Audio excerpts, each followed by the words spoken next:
Hello and welcome to Dialogue. A UN agency has delivered a stark warning on climate change that people are warming the world at a dangerous pace, unprecedented in the past 2,000 years. This is based on a report prepared by the world's leading climate scientists and the Intergovernmental Panel on Climate Change. So what did the report say and how will it guide policymakers at the upcoming climate conference or COP26 in early November? To find out, I'm joined by Ma Jun, Director of the Institute of Public and Environmental Affairs, Tony Waltman, correspondent from Brussels, and Wu Changhua, Executive Director of the Professional Association for China's Environment. That's our topic. I'm Xu Jianduo.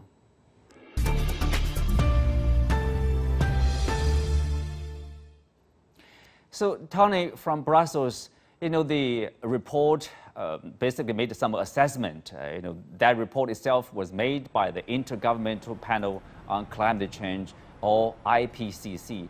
Tell us, what is the IPCC and how has it organized this report?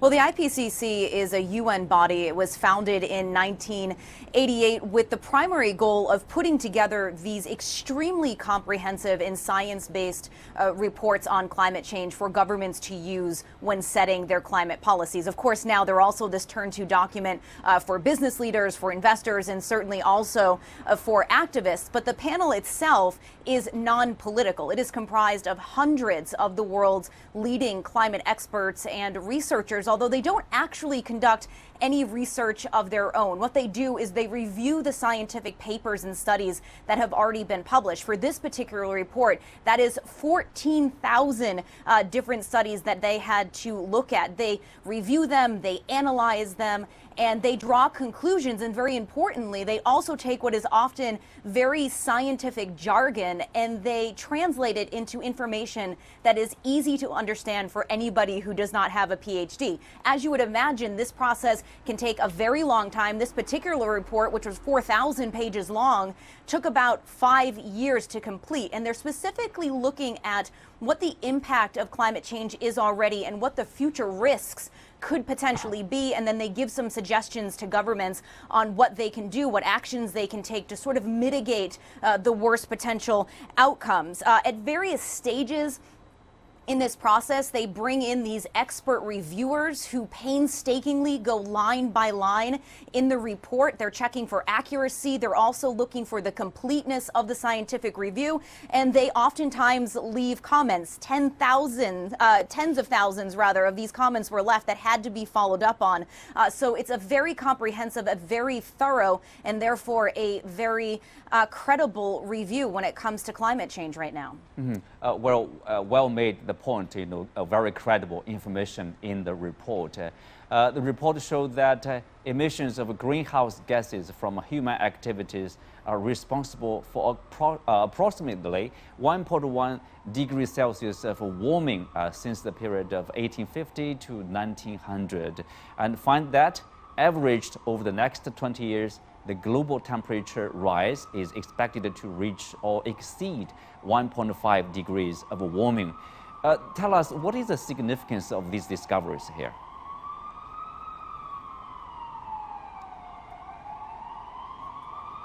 Well, I think a lot of people, and certainly there was some scientific evidence that pointed to the global surface temperature exceeding that very critical 1.5 degrees Celsius threshold a little bit later. But what this report says is that even under the best case scenario, which would mean a very large scale and immediate dramatic reduction in greenhouse gas emissions, which, by the way, no government is doing right now, so that seems highly unlikely. But even under this best case scenario, that threshold is going to be breached by 2040, and if the trend continues, then we could cross the 2 degrees Celsius line in the coming decades after that. And certainly this is a very big reason or cause for concerns. First and foremost, these higher temperatures will bring with them more frequent and severe weather events. So the fires, the flooding, the prolonged drought, these scorching temperatures that we have seen so far this year, which have been record-breaking in many parts of the world, this would just be the tip of the iceberg. And that is very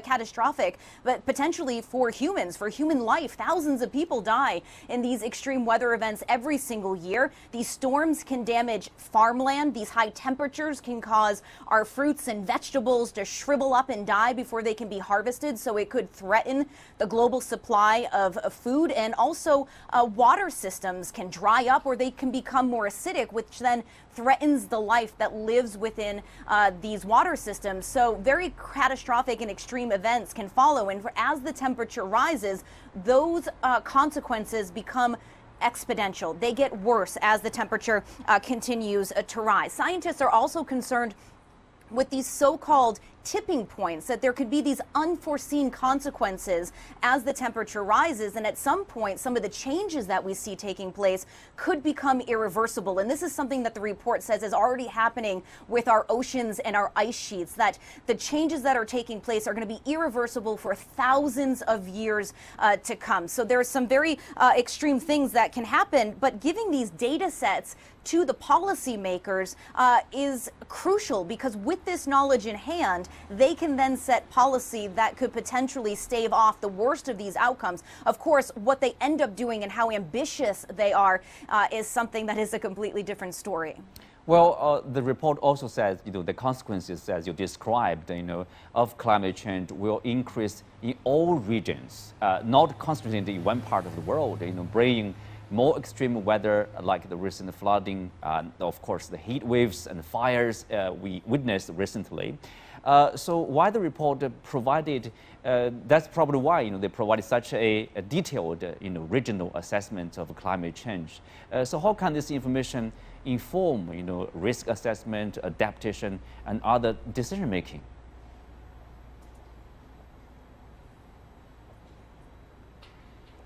Well, you probably remember earlier this summer in June when British Columbia in Western Canada was hit by this massive heat wave. There was this heat dome that formed and just hung over this part of Canada for a couple of days, and it created these record-breaking temperatures, 49.6 degrees Celsius. That's about 120 degrees Fahrenheit. And this was weather that this part of the world, this part of North America, had never experienced before. And at least 600 people died in this extreme weather event because they were unprepared for that type of extreme heat. A lot of the homes there did not have air conditioning. People did not really know what to do in an extreme weather event because they hadn't lived through something like that before. There wasn't the proper cooling places for people to go, especially those very vulnerable populations. So having this information is very helpful for federal governments, but also local governments, to then direct the resources to where they are most needed. And that is not just domestically, because as you mentioned, this is a global problem, and there are a lot of places in the world, low income, developing countries, that just do not have the financial resources to be able to make what is going to be a very, very expensive shift away from fossil fuels, more towards these renewable energies. So it's really going to be on the shoulders of a lot of these developed countries, which are behind the huge increase in CO2 emissions that we have seen since the industrial revolution, that they're going to have to be the ones spending the money to help these countries who are still in the process of building up their economies to make that very important shift. But of course, this is something that is going to take a lot of time. And when you put in air conditionings, these cooling centers, these types of short-term band-aids, they're just adaptations. What really needs to take place is that there needs to be a shift when it comes to the root cause of this problem, and that is going to take quite a long time, even though we have a number of governments right now making these very, very ambitious climate goals. Mm-hmm. Well, thank you, Tony. That's Tony Waldman from Brussels. Well, let's bring in Changhua and Ma Jun here. So Changhua, we'll start with you. What's your most important takeaway from this report? Well, it's a shocking. I mean, like probably all the, if not all, almost all the dots around the climate change, around human activities, fossil fuel burning, emissions, temperature rise, and now extreme weather events. So you see all the dots actually are connected, clearly connected through the sixth assessment of the IPCC report. And as Tony reported earlier, it's devastating to see we are already living in a fast sort of warming world already, and more than ever. And we need to take actions, particularly around the world, particularly in the major economies, and to address the fossil fuel emissions issue. And literally in this decade, ideally, so that we will be able still to gain some time actually to turn the wave around and still have a sort of future a little bit more manageable, rather than continue on this path towards a devastating and a destructive future. Mm-hmm. Well, Marjun, as Tony reported, obviously within the report, it warns that some of the trend actually is irreversible. I mean, how terrifying is that? Yeah, that is, this is the starkest warning, ever issued by all this, I would say, thousands of scientists. And even if we stop all the emission, went net zero now, but the global temperature will continue to rise for, toward the middle of this century, and the sea level rise will still continue, hundreds or even more than 1,000 years. So we're going to have to experience that. And so I think with this this report, as Changhua put it, this is the to absolutely make it unequivocal and indisputable that human activities, all this massive greenhouse gas emission is the primary cause for this ongoing climate change. And climate change is already impacting all the regions, the land, the sea, and the air, atmosphere. Not just, we're not talking about by the end of this century. We're talking about now. We're talking about, around about 30 years of time, the temperature going to rise above 1.5 degrees Celsius. Why this threshold is important is because, as Tony put it, that if it moves, rise below the, beyond this, then there's a more highly probability for the so-called tipping point disastrous events to happen. And that will pose a absolutely major threat to the whole human community. Mm-hmm. Well, Changhua, if you look at the report, basically it says the climate change described in the report as widespread, rapid, and intensifying. Saying unless there are immediate, rapid, and large-scale reductions in greenhouse gas emissions, limiting warming to close to 1.5 degree or even 2 degree will be beyond reach. This is actually a contrast to the Paris Agreement. The goal is basically no more than increase of 2 degrees Celsius. So what do you make of that? Is it getting worse? I think the IPCC report definitely has added another layer, unprecedented layer of sense of urgency to the situations, the global warming we're living in today. I think the conclusion is pretty much aligned with the Paris Agreement goal, but somehow we know time is running short. If you look at a few reality, the data, the numbers today, we're already living in a warming 1.1 degrees Celsius world today. And the report literally plays out, altogether 5 scenarios. And, for every degree, sort of additional degree of Celsius, and the consequences, unfolded literally throughout the analysis. So I think the key message for this report is that we need to somehow accelerate the scaling of all the solutions we can. On one side, we do need to mitigate addressing fossil fuel burning and emissions as soon as possible. On the other hand, of course, we're already living in a climate change world. We need to learn and quickly invest in resilience adaptation there.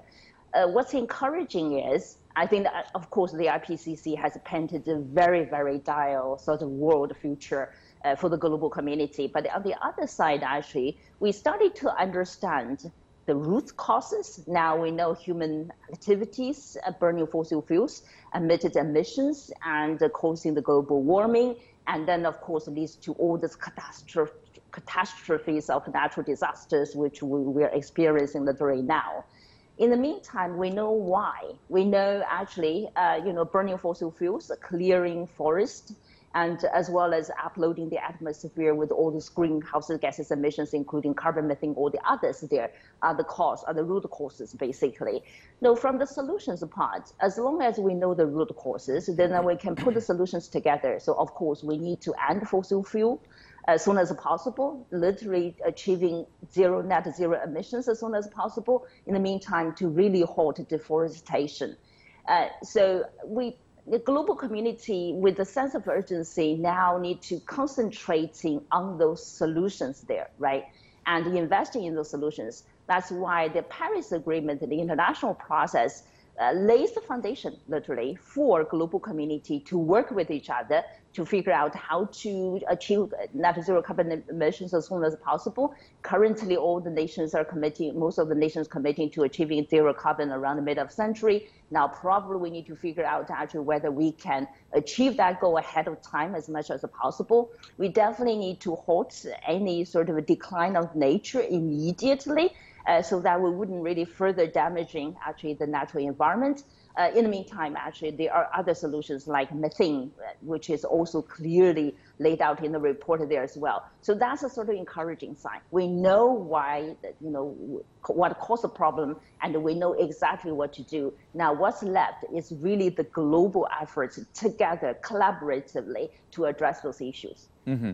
Well, Marjorie, if you look at here, this from a physical science perspective, the report says limiting human-induced global warming to a specific level requires limiting cumulative CO2 emissions, reaching at least net zero CO2 emissions, along with strong reductions in other greenhouse gas emissions. But if you look at the oil and gas, the companies exploit the fuels already approved for production.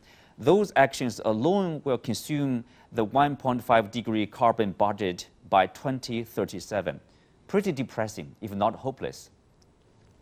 Exactly. Now, so much commitment have been made based on Paris Agreement. But even with all this agreement put together, it's far from being enough to help us achieve this target to control the rise above 2 degrees Celsius, let alone say 1.5. And if we want to see if we really want to achieve 1.5 Celsius degree target, then we have to expand our commitment, national commitment, by 5 times.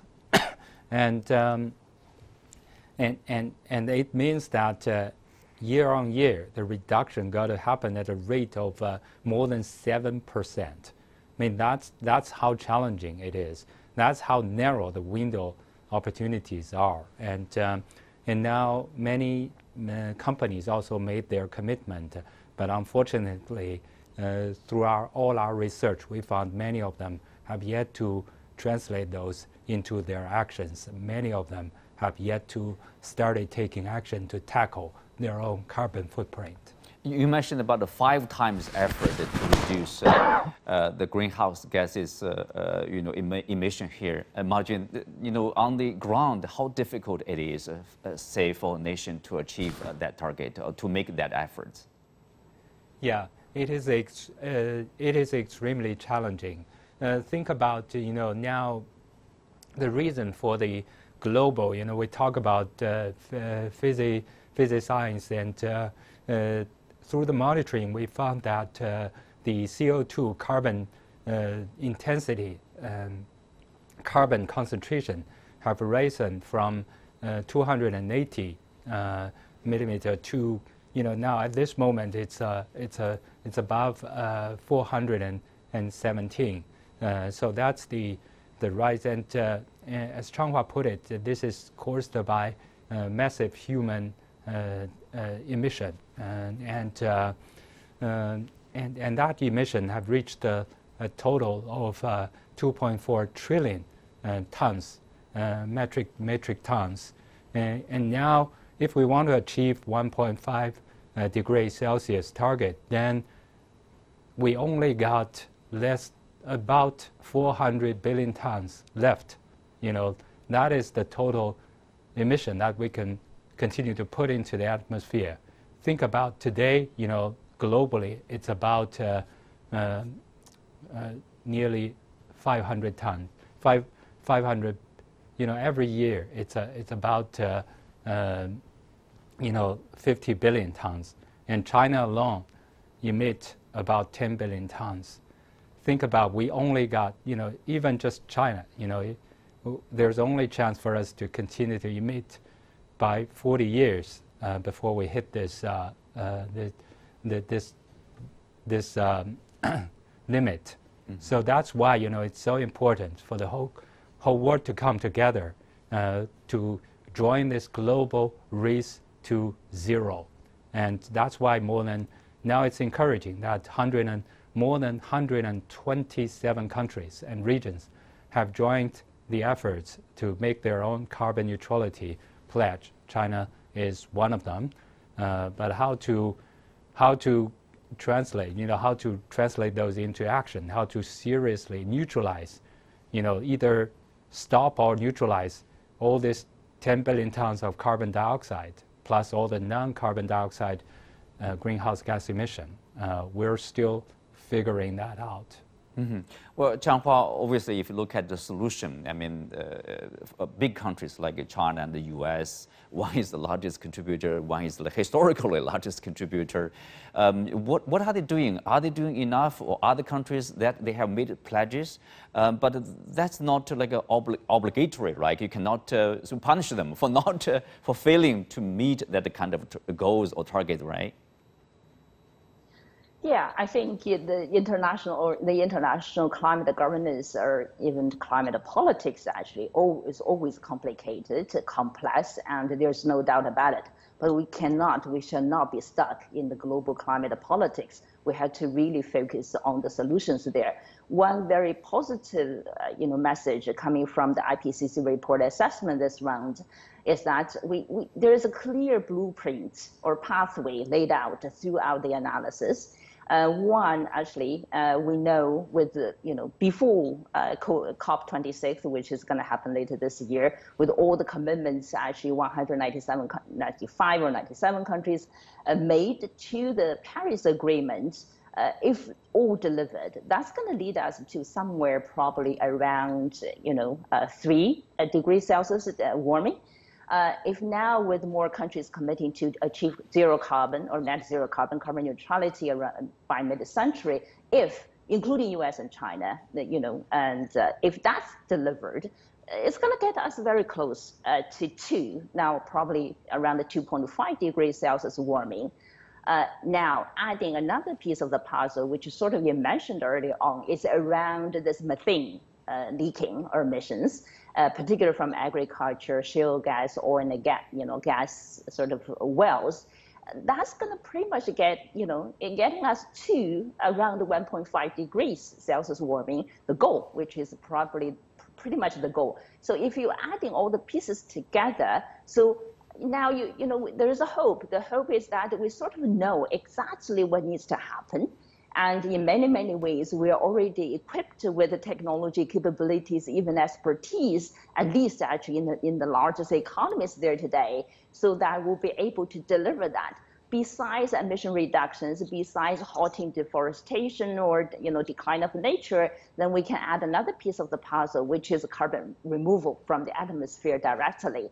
So now we have a solution, right? So leading up to COP26, this international process, I think with all the nations coming together, so solutions already on the table, besides the sense of urgency, sense of crisis laid out by the IPCC report already. So now the focus actually of the global community needs to be around to say, okay, how do we really work together to really invest in those solutions as much as possible, as quickly as possible, so that we'll be able to really change our sort of the dire situation now, the danger we're in now, so that we'll be able to have a future more manageable, more livable future. I think that part stands out as a very, very strong message through this round of IPCC analysis, which potentially will provide a more scientific foundation and also incentives probably to a large extent to global community to work together to address this is sort of the largest human existential sort of threat in this century. Marjun, obviously this report was made basically right before this COP26, the climate conference over there. As Changhua has mentioned, the solutions are there, but the concern is like whether all the countries have this political will, the action, or the technology to follow that pathway and to reach the goal collectively, and so we can reduce emissions and save our planet. Yeah, exactly. So it's this is a challenge that the whole human community is now facing, and the solution got to come from a real global solidarity. And Paris Agreement is a truly milestone, for all the human society to come together. So it's that's a great example.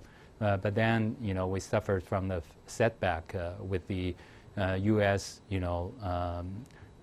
Trump administration withdrawal from the Paris Agreement and undermine this solidarity. So I think it's so important now with this new IPCC report. I hope it can help, to unite the global community together. Europe has always been a front runner, torchbearer, and then now China made its historic commitment and have aroused a new round of a global commitment. So it's very helpful. And now with President Biden also hampered greatly, try to double its commitment. So it's and now it's very promising, and I hope that in Glasgow, the government could really demonstrate all the different governments from different countries can demonstrate their climate ambitions and make the decision that can help restore, save and restore the planet climate. And of course, I hope we can all recognize that it's not just enough with all this government to be on board. We also need the businesses and the people to be on board as well. So that part should also be a major part of the COP26. I hope all these investors and global investors and multinationals and could all come up with a more solid action plans rather than just making all this another round of a commitment, because we have yet to see them put all these words into action. Yeah. Briefly, just one word, Changhua. Are you optimistic that at COP26 we will see solidarity, we will see more actions from the stakeholders? I'm pessimistically optimistic. I stand in the middle. Okay, I'm neutral, Marjun. really neutral. We had to wait and see. Okay, Marjun. Yeah, I agree with Changhua. We should never give up our, let go our hope. Okay, thank you, Marjun. Thank you, Changhua. Well, that's it for today. Thanks for watching. See you next time.